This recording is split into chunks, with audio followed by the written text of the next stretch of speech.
Hello, my name is Steve and I'm with Graphic&Design. In this tutorial, I'm going to show you how to create this jigsaw puzzle using Affinity Designer. For this tutorial, I'm using Affinity Designer 1.7.3. So to get started, first let's go to our file and create a new document. So we click in new. I'm going to use my usual 1920 by 1080 pixels at 300 dpi. You can use any dimensions that you want, and the only thing is remember just only to click on the transparent background, so it's antique actually, and then I leave all the rest as it is and I click OK. Perfect. Now we have our new document, and before we continue, just go to your top bar to view and make sure that you have selected Show Guides, Show Rulers, Show Context Toolbar, and Show Toolbar. Good. With that out of the way, let's get started. Okay, so first of all we need to create the first shape of the jigsaw puzzle. So for that I'm going to start with a square, so I'm selecting my rectangle tool. Remember to hold Command and Shift, click and drag to make a perfectly proportional square. The size doesn't matter that much. I think it's something like that is fine. Now we're going to convert this one into curves, so we go here to the top, our contextual toolbar, and we click Convert to Curves. I'm going to select my node tool. The short key for that is A, and what I'm going to do is I'm going to place in the middle of each of the sides of the square just one extra node.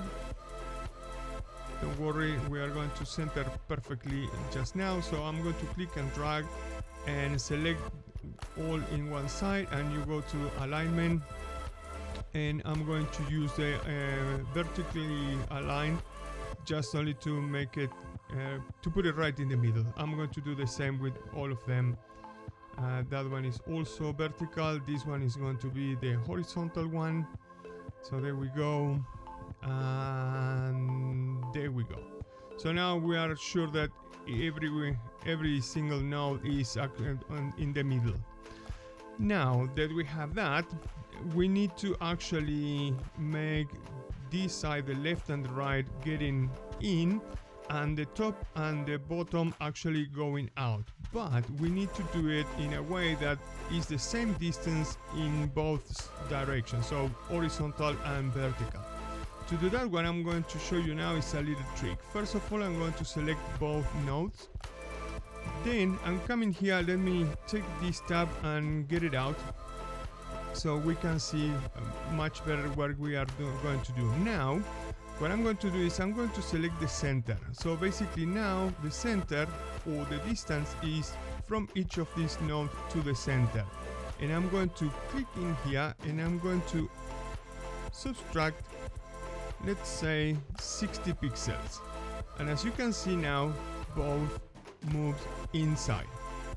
Now what I'm going to do is I'm going to click and drag and select the two, the top and the bottom. Make sure that you selected on this square just the middle, and now is obviously is the height of the square.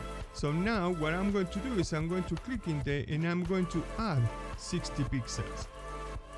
So with that, now what we've done, let me put this one back again in the position.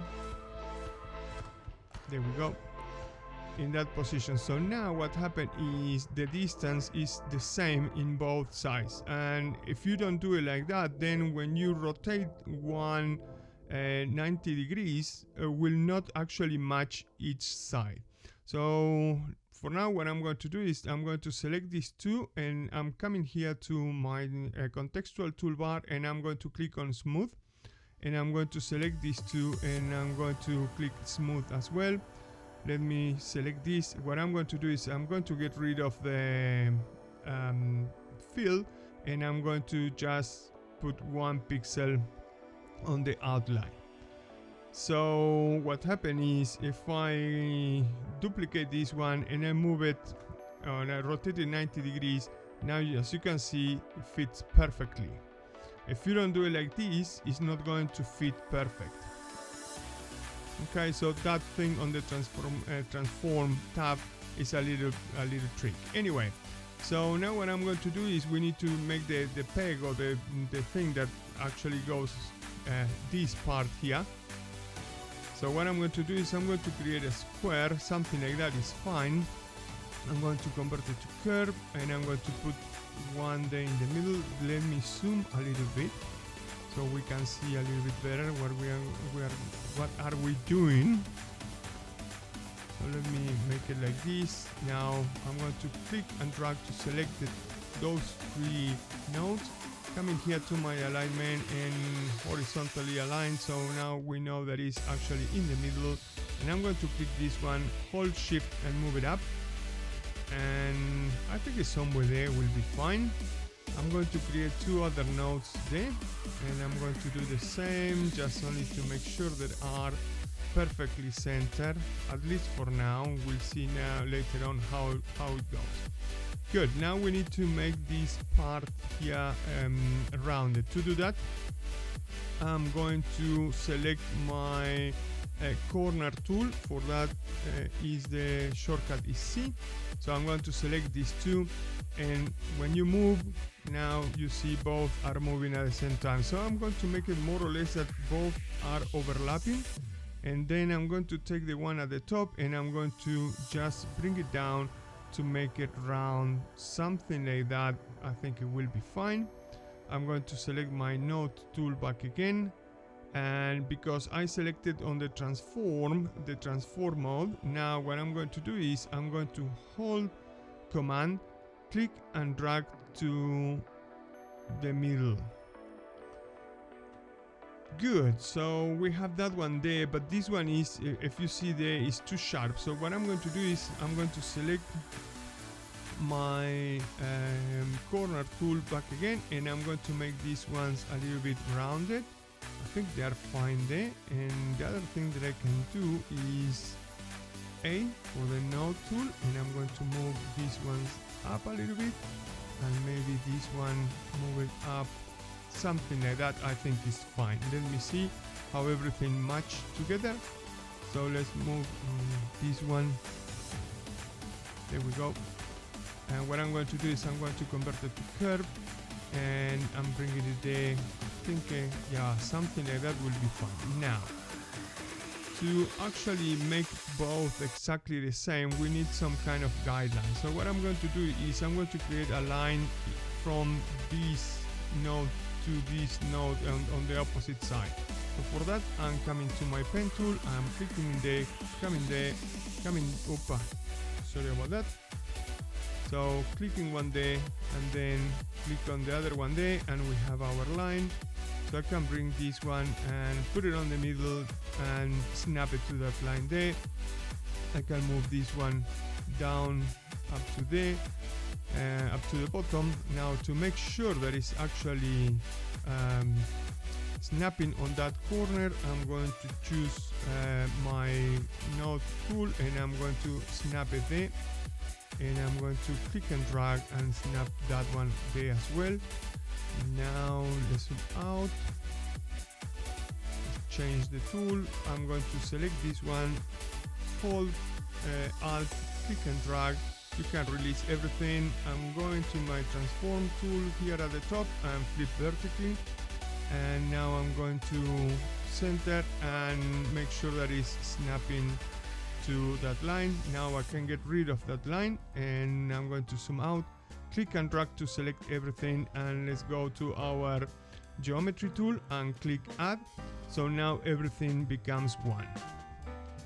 Good. So let me make this, hold a second, shift and make it proportional small. So basically we are almost getting to the end of this. You'll see now it becomes very, very simple. So now I'm going to make 2 copies of the same thing, and what I'm going to do is I'm going to click on this one. I'm going to rotate not 90 degrees and that one 90 degrees as well. Sorry, the other button there. So now I'm going to drag this one to snap it there. And what I'm going to do is I'm going to zoom in a little bit, okay, and with the cursors I'm moving this so it's just overlapping there.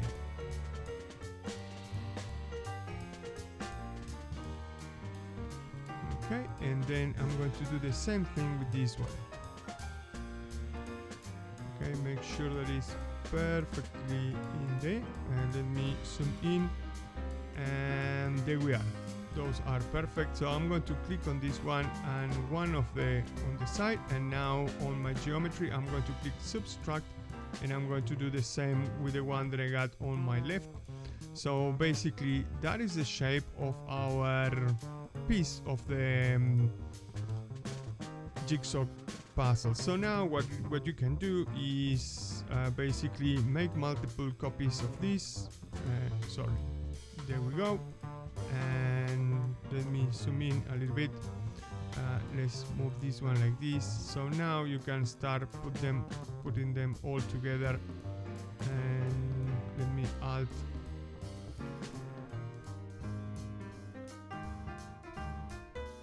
As you can see, it's very easy, very quick. Let me see. This one we can move it like this, and now you get you get the idea how to do this. So basically now it's just only copy and move them and align them.